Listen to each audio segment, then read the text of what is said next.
Never forget the day that I bought my first house. Just me and my oldest son.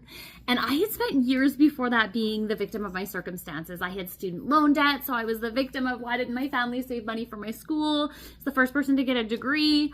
And I was the victim of truck debt. Why didn't anybody teach me to not finance a vehicle? Like all of these things. And once I realized like nobody's fucking coming to save me. Nobody's coming to hand me, $20,000 so I can buy my first home or get approved for a mortgage.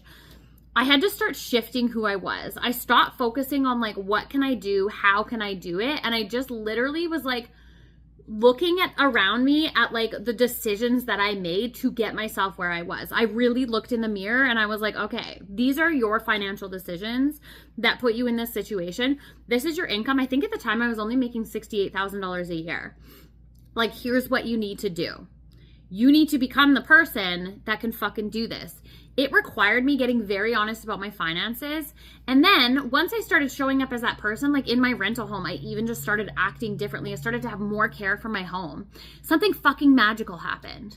I got a random like government, it was like a rebate, something fucking check for like $5,000. And it just pushed me into that next bracket where I could have a bigger down payment and get approved for a mortgage. And I remember the day where everything got removed, like all of the conditions got removed. And I remember crying and being like, I can't believe this is fucking real. Like even when we moved in, my son and I was like, this is ours. Like we own this.